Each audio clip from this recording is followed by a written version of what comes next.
Кеш жарық қымбатты бауырластар, үйлеріңізде амандық пен тыныштық болсын. Иса Мәсіхтің таудағы уағызындағы мәтінді біз бүгінгі әңгімемізге негіз етіп алдық. Ол Матай жазған ізгі хабардың 6-шы тарауы 33-ші аятында жазылған.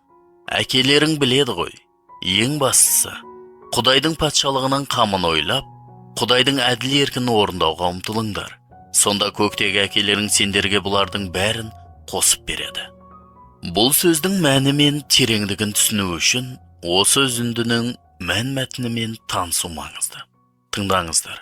Мен сіздерге Матай жазған ізгі хабардың 6-шы тарауының 24-ші аятынан 34-ші аятына дейін оқып беремін.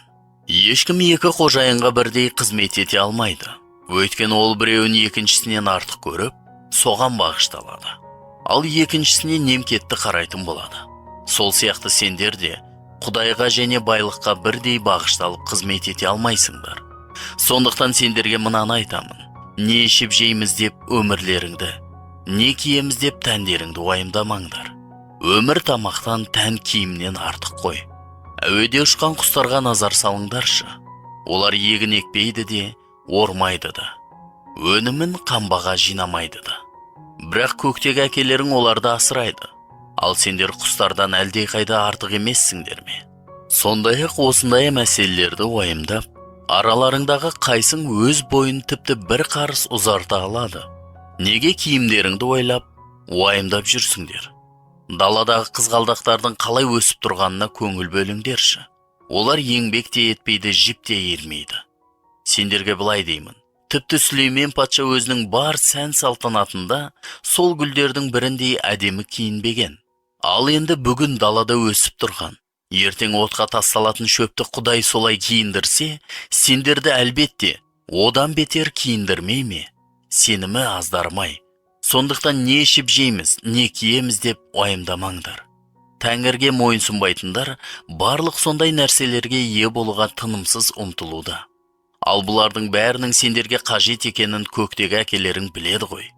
Ең бастысы, Құдайдың патшалығының қамын ойлап, Құдайдың әділ еркін орындауға ұмтылыңдар. Сонда көктегі әкелерің сендерге бұлардың бәрін қосып береді.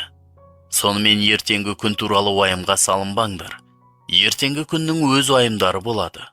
Әр күннің қиыншылығы өзіне жетерлік.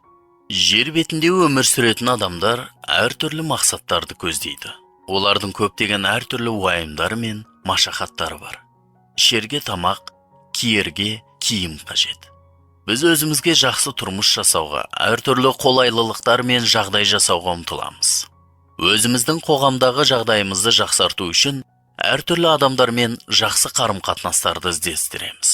Қоғамда атақ, абыройға ие болу үшін және бәйгені ұтып алу үшін спортшы жаттығады.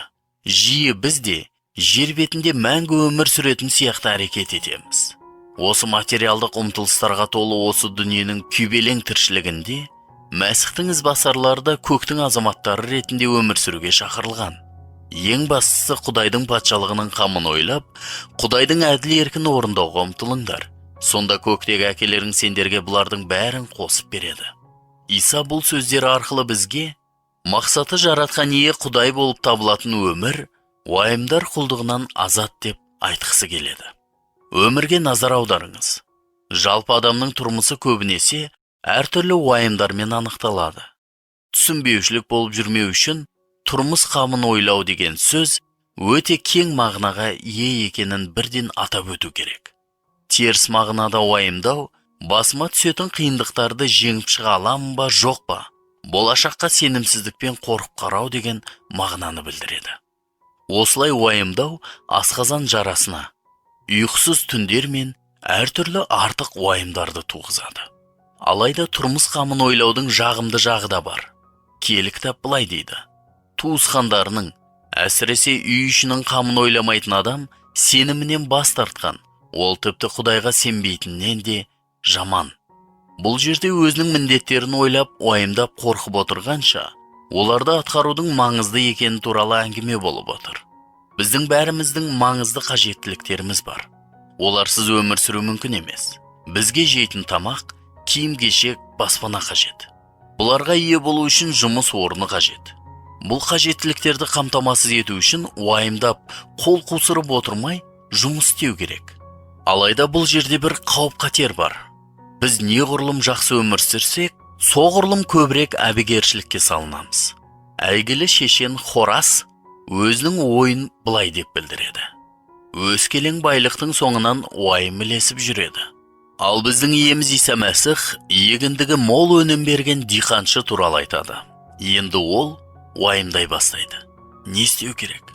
Және ол ескі астық қамбаларын бұзып, жаңа қамбалар салуды ұйғарды.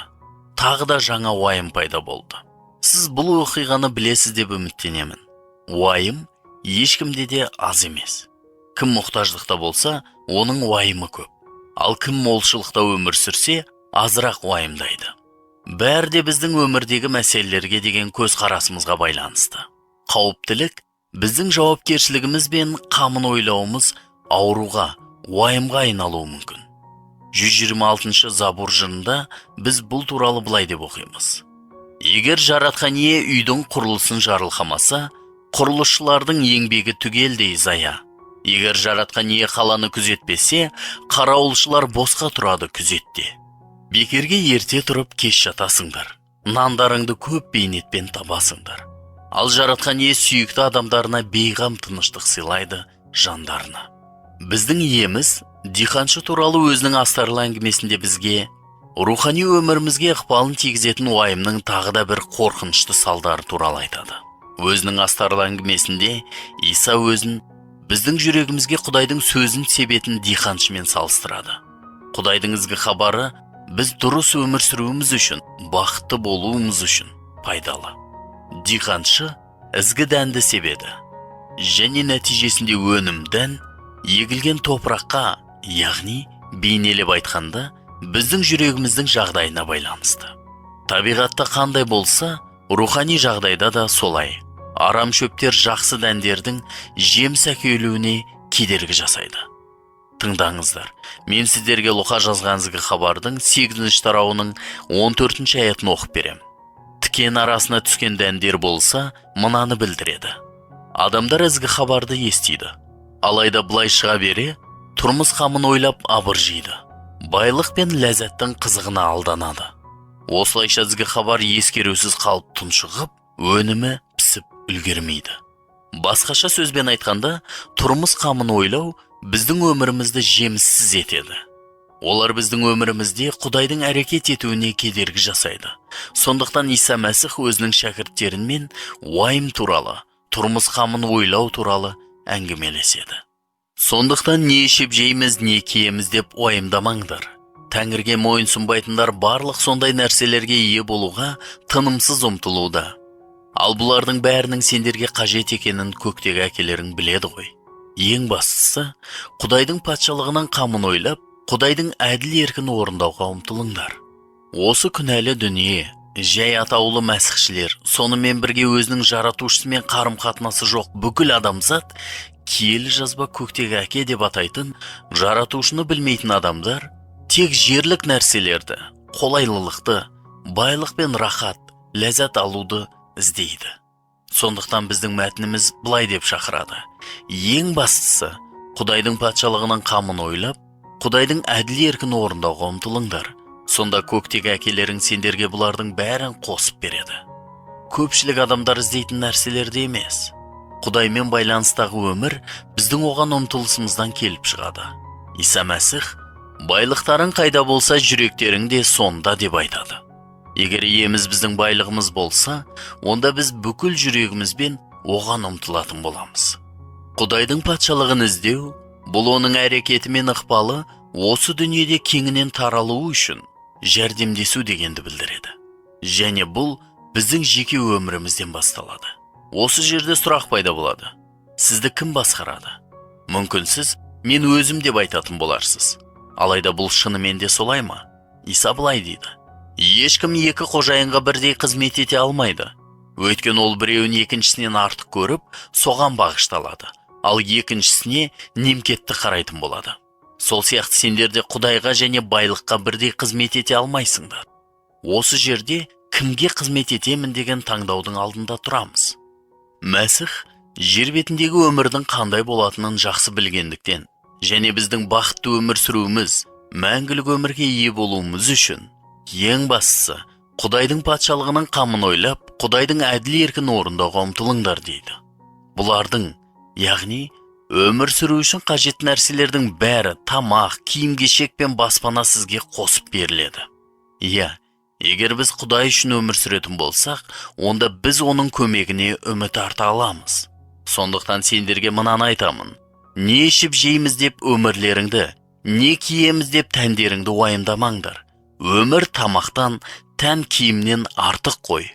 Әуеде ұшқан құстарға назар салыңдаршы. Олар егін екпейді де ормайды да, өнімін қамбаға жинамайды да. Бірақ көктегі әкелерің оларды асырайды. Ал сендер құстардан әлде қайда артық емессіңдер ме? Ал Сүлеймен пайғамбардың уағыздаушы кітабында біз былай деп оқимыз. Солай болғанда адам баласына осы өткінші дүниеде атқарған бейнетті еңбегінен және жан салған ұмтылысынан не пайда? Ол өмір бойы міндетін өтеп, азап пен мехнат шегіп жүреді.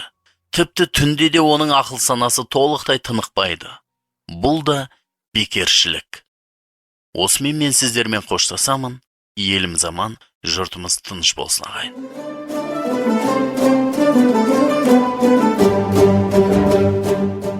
Қымбатты тыңдарман, біз осымен бүгінгі бағдарламаны аяқтаймыз.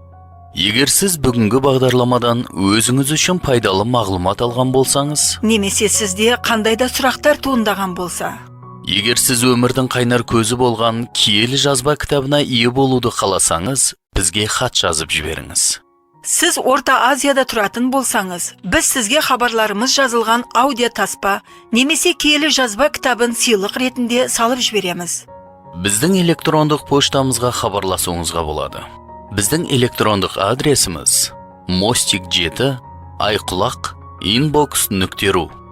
Сонымен бірге +7 707 385 83 93 нөміріне хабарлама жіберуіңізге де болады.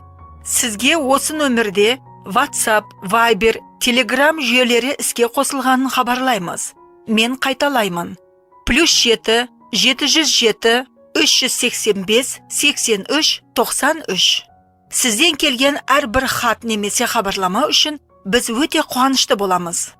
Жаратқан ие сізді және жақындарыңызды қорғап, аман сақтасын.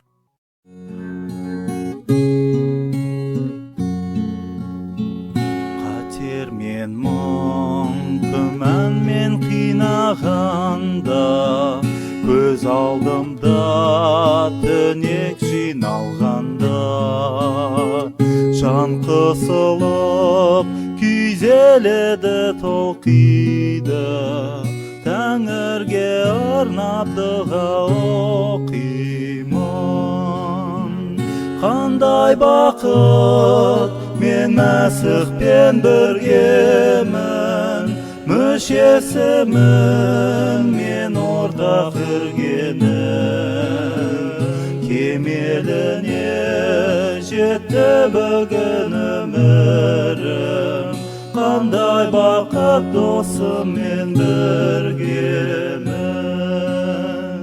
Кімге барам, мен мұң баса жүректі, қолым созып, кім берер көмекті. Шексіз сүйіспеншілікпен Тәңірім, кешірдің, қабыл алдың тілекті. Қандай бақыт, мен Мәсіхпен біргемін, мүшесімін, мен орта кіргенім. Кемеліне жетті бүгін өмірім, қандай бақыт досым мен біргемін.